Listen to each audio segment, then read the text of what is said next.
So I was thinking the other day why you'd need a limo that had 671 horsepower and did 192 miles an hour. And then I thought, well, if you're a massive Porsche fan and you want a family-sized car, but you don't really want the Cayenne or the Macan, you've test-driven maybe the Mercedes S63 because you want something with some power, but it didn't quite tick the right boxes. Well, this might just be the car for you. This is the 2019 Porsche Panamera Turbo S e-Hybrid.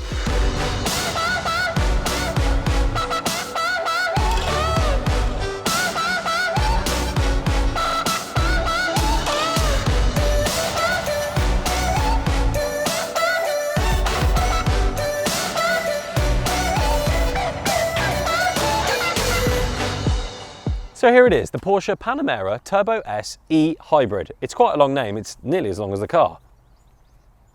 And we're at the back.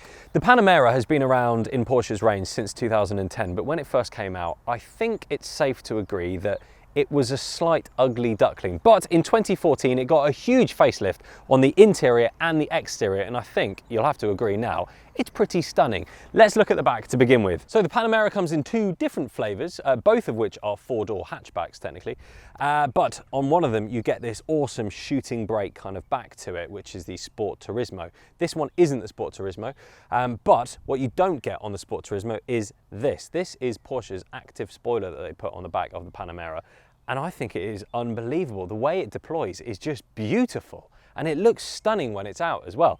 As we walk around, you've got the Panamera Turbo S logo here on the back with the green accent behind it. You can change that just like you can all of the green bits on this car. They are changeable. And you've got these amazing quad exhausts on the back as well. I think the back of this car is stunning, especially if you get it in the shooting brake look as well. As we come round, you have two flaps, one on each side. One is for the fuel and the other one is for if you want to plug it in, because it's obviously a hybrid car, so it does need to be charged every now and then, so you can plug it in there. Rear doors, plenty of room, really good size rear doors to get in and out of the luxurious back, which we'll look at in a minute. As we come a little bit further forward, another e-hybrid logo here again with the green accent, but once again you can change that or just take it off completely if you don't want that on there. And then huge 21-inch alloy wheels on this Panamera with the green accents as the brake calipers. Now again, those can be changed because they are quite leery. A lot of people like them because then you're instantly recognizable as it being an e-hybrid, but a lot of people just want to maybe change them to yellow because they're carbon ceramics, or red. And as we come around to the front, I think it's safe to say it's a stunning car. It is no longer an ugly duckling. And just to think, this car actually came out in 2016, so it's still a few years old, but to me it looks like a brand new car for Porsche. And what is under this hood is quite amazing. It's what makes this car the third fastest production Porsche ever made. It sits below the 918 Spyder, the GT2 RS, and then you've got this. But we'll talk about power in a second. First, let's go and have a look inside. And as you enter the Panamera Turbo S, you're greeted with this luminous kick plate, which at night looks fantastic. It is an option though. As you get in, you'd hope to expect to find a car that is luxurious and lovely for the £140,000 base price you're paying, and safe to say, it is. It's lovely in here. The first thing that strikes you is these incredible dials in front of you. When I first got in the car, I actually thought that there were 5 dials, but they're not. There's one big rev counter in the middle, and then the 4 dials either side are actually LCD screens, so you can customize them to whatever you want to see on there. And what's really cool is that when you load the map up on the far right hand screen, it goes full screen. You've then got the steering wheel, which has every button you could ever want on there, including this amazing dial. Now what the dial does is it allows you to change into any driving mode that you want, and there's a button in the middle of it which is rather special and we'll come on to in a bit. And then looking into the middle, it's a stunning touchscreen that they've got in the Panamera, and it's got so much information on it. What first struck me about this car was that how they've moved a lot of the buttons that kind of were here up into the system. So things like deploying the spoiler, the sports exhaust, you now find as a touchscreen option in here rather than a physical button. But with buttons in mind, there are some things here. So you've got traction control settings, you've also got your suspension settings here as well.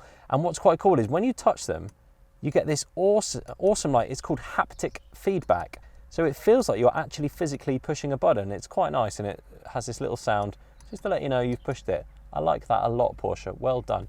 And then you've got your standard bits up here as well, volume control and the gear stick. with the new Panamera, what it'll do is it'll try and work out via your route what the best way of serving your energy will be, which is awesome. So it's going to know if you're going to go on a motorway, it's going to know if you're on country roads. And what it'll do is it'll adapt the car to try and get you a better range, and it'll save you 15 to 20% efficiency on what you'd usually get if you were just going to go home. So that is really, really funky. One thing that I found a little bit difficult was actually just coming to terms with how much stuff is on this system. It took me a couple of days to kind of understand what I need to press to get where. It's quite intuitive after you spend a bit of time with it, but when you first come in, you're a little bit kind of overwhelmed by how much there is going on. And something that Porsche have done actually for a little while is if you get their keyless go system, they still give you a key. So there's a little, what looks like a key over here to turn the engine on, but it doesn't actually do anything in terms of you can't take it out, it just stays there. As long as you've got the keys in the vehicle, you can start the car with the key over here. I think it's really nice because there's something about turning a car on with a key that, I don't know, just gets you a little bit excited about the driving experience, a bit more involved with the car. In terms of storage on the Panamera, as you can imagine, there's a lot of it. You've got door bins over here. You've also got 2 cup holders here, which I think are amazing because let's just say you put a load of coins in here and you can't get them out. Well, push the button and they all come to the top. I think that is a really good piece of design. You've also got the center console here where you can put your iPhone cable. There's also an auxiliary in there, a 12-volt cigarette lighter port, and a nice little pouch to stick your phone, and then another little bit for some bits and bobs down there. You've also got more room here and in the glove compartment.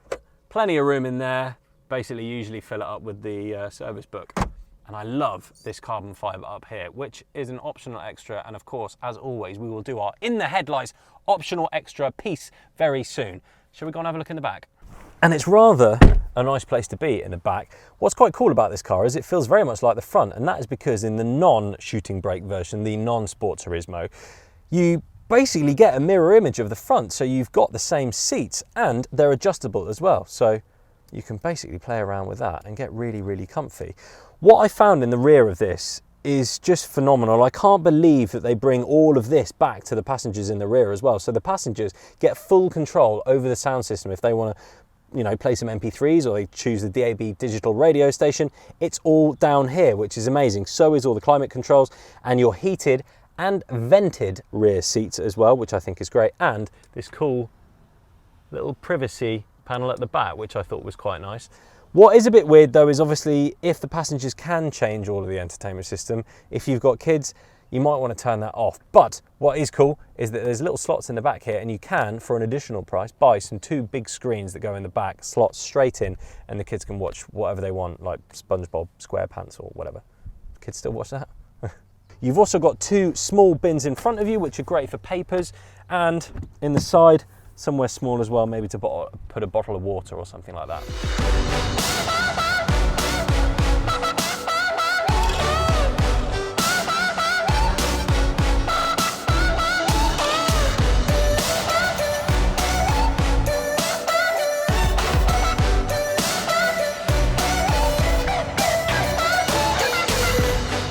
So as you can imagine, a car of this luxury and this power will come at a price, and that price is right here. It's 140,000 Great British pounds, and that is for a base Panamera Turbo SE hybrid. And of course, you're going to want some options. So here come the famous ITH options list, and I've marked a few of them to let you know. The panoramic roof system, which is a really, really nice addition, and I would suggest it. It's £1,581. Rear axle steering, including power steering plus, that comes in at a hefty £1,340, but I would say, again, maybe worth it. Driving this car around these country roads and on the motorway, it does seem to turn rather well. Sports exhaust system, yes please, £2,313. Soft closed doors, wouldn't even bother with that, but if you really want them, £527. Head-up display, if you want to feel like you're a fighter pilot, again, I don't think it's really necessary, but if you want it, £1,098. Seat ventilation, that's good. It's front and rear. That comes in at £1,590. Carbon interior package. This is all this lovely carbon fibre you see here and across where the glove box is as well. That is £644. Illuminated door seals. That comes in at £770. And the Burmeister. This is the high-end 3D sound system with about 1 million speakers. But it is pricey, £4,001. Now, this has some other bits and bobs on it as well, which brings this car that we're test driving right now that you've seen in this video to a grand total of £164,255. It's a lot of money, but 20 grand's worth of extras on a car like this is probably the norm. So we've done the front, done the back. Let's have a chat about the boot, because as you'd expect on the Sport Turismo, you get a little bit more room and it's more height than it is, you know, length or width.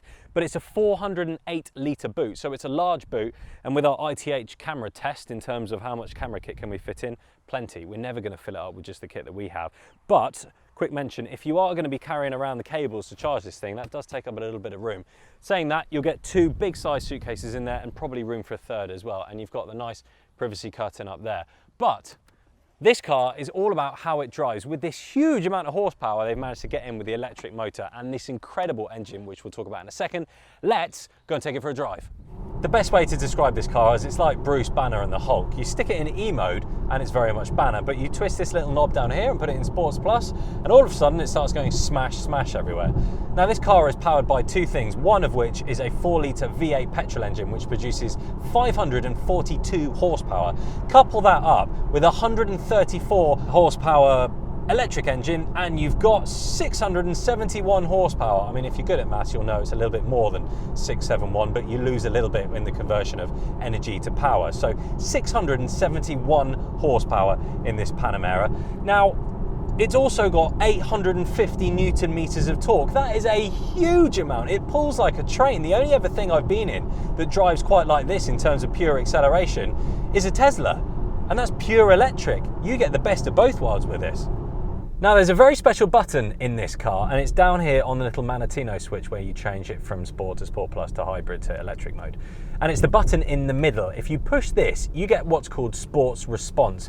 And what Sports Response does is it gives you all the power you can possibly have, and it primes the engine for 30 seconds and you can go absolutely flat out, which for a, I don't know, let's say launch control, comes in pretty handy.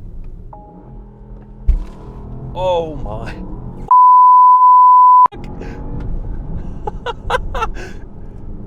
It pulled my sunglasses off my face. Also, a little bit like the Hulk, when it does go into smash mode, it weighs quite a bit. It's 2.6 tons, so it's quite the animal when it comes to trying to haul this thing along. You do feel the weight a bit when you drive it, but it's got so much performance that if you wanted to slide the back out at any point, you probably could. I haven't tried. This is not my car. I don't really want to push it that hard. But it does feel like this is more of a sports car than a green, we're trying to save the world car. And with all that green power, it'll do 0 to 62 miles an hour in 3.4 seconds, and it'll reach a top speed of 192 miles an hour. Weighing that much and still producing those kind of numbers is amazing. And it does all of that with this fantastic PDK gearbox. But Christian, this car is claimed to do 97.4 miles per gallon. Yeah, no, it won't do that. I mean, it can do that, but it won't do that. If you're just driving it normally, you're gonna get probably about 25 to 30 miles per gallon. But if you do charge it up every single night and you kind of flick around, whether it's in, you know, electric only mode and petrol, you're probably gonna do quite good. You're gonna be up in the 60s and 70s, but normal day-to-day driving, if you just leave it in e-hybrid, you're gonna get through the electricity pretty quickly and you're gonna be around about 35 miles per gallon. I have to say, the air suspension that is on this model is great. You've got 3 settings. It can either be in really comfy, Sport, or Sport Plus. In really comfy, you really don't feel any of the bumps. It's great. I just went over a big pothole there. Didn't really feel it. Stick it in Sports Plus, everything, as you would imagine, tightens up, and it does get a little bit more bumpy. But if you stick it into Sports Plus and have it on its hardest suspension setting, going around corners like this one, you can literally fling it in, and with all that power, it'll just pull itself straight out, and it handles really flat. Really impressed with how this thing darts around considering how much it weighs.